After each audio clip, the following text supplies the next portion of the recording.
Essa birosca aqui, esse negócio, ele é chamado de transformador. Ele é um negocinho muito importante, por quê?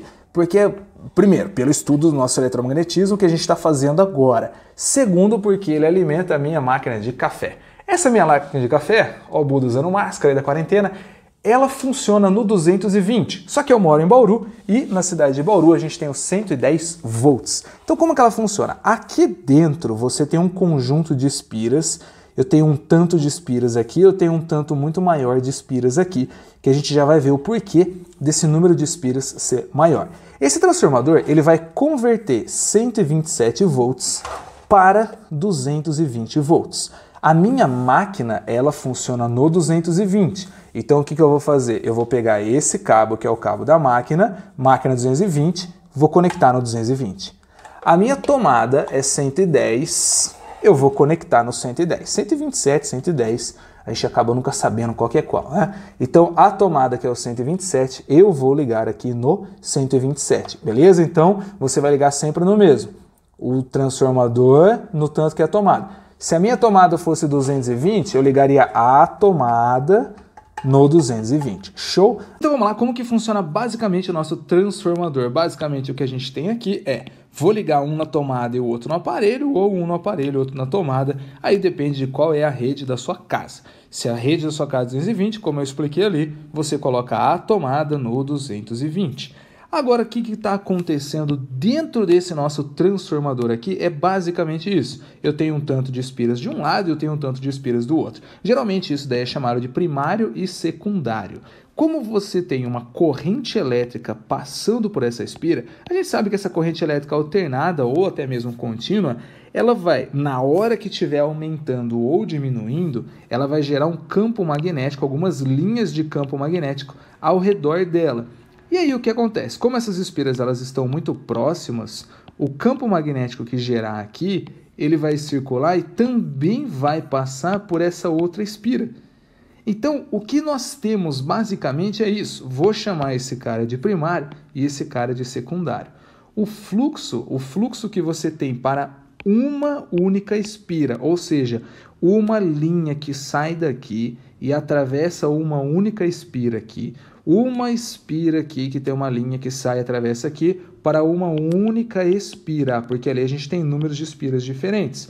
Para uma única espira, nós temos que o fluxo ele vai ser igual. Então, o fluxo da primária ele vai ser igual ao fluxo da secundária. Isso para uma única espira. Mas você fala, mas teacher, mas eu tenho várias espiras, então como que vai ficar se eu tenho várias espiras? Bom, se eu tenho várias espiras, o que eu vou fazer? Eu vou falar que a variação do fluxo da primária, ela vai ser N da primária, ou seja, o número de espiras, vezes o fluxo que está acontecendo ali. Então, aqui, NP vezes o fluxo de P. E a mesma coisa vai acontecer para a secundária.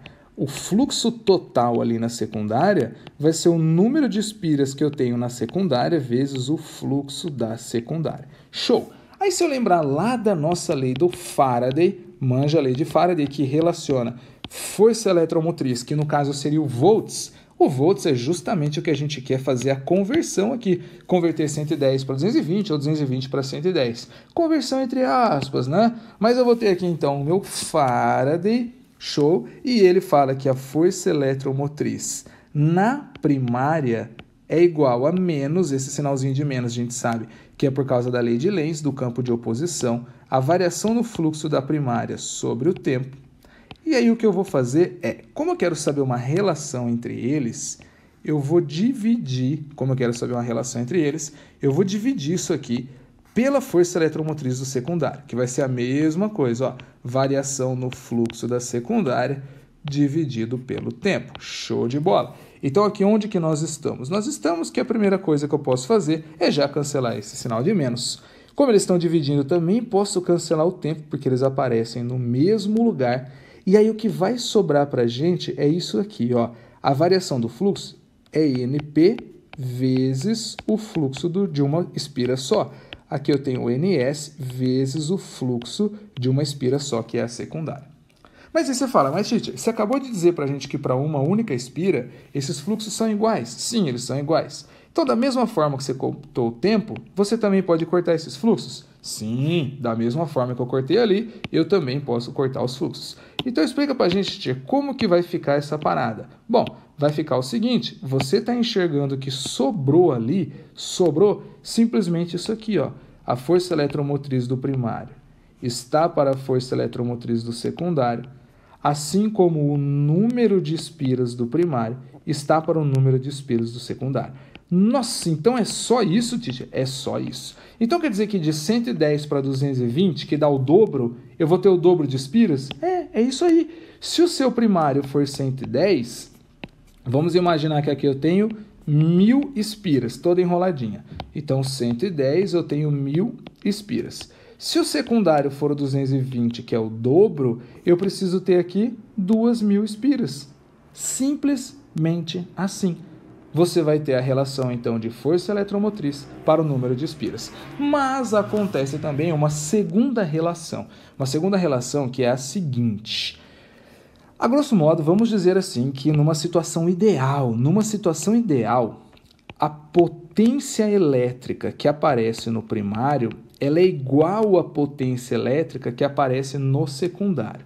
Lá da eletricidade, que a gente estuda os circuitinhos, a gente entende que potência tem a formulinha mais simples do mundo, que é o π.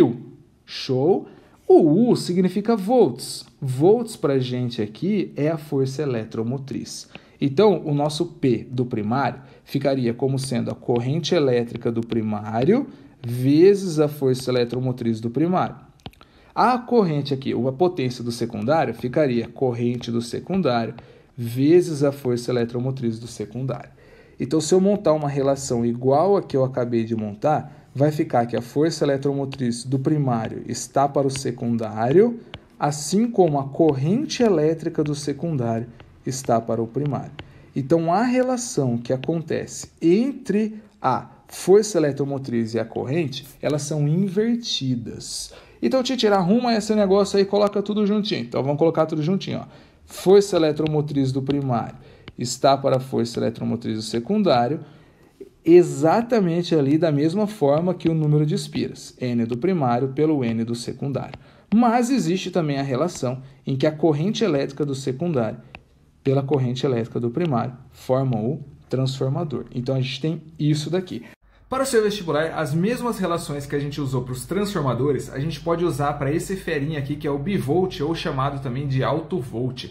Só que para a gente explicar como que isso aqui funciona, eu precisaria de alguns conceitos um pouquinho assim que não cabe para a gente dentro do vestibular do ensino médio, que é o conceito de ponte retificadora, o que a gente tem também dentro de um diodo, um capacitor. Então, são alguns outros elementos de circuito que fica lá para quem for fazer uma engenharia elétrica ou algum curso um pouco mais avançado que relacione aqui com a física.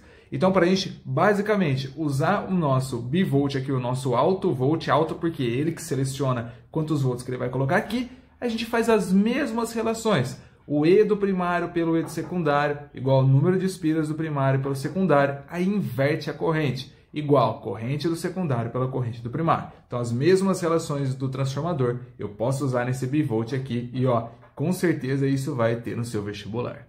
Valeu!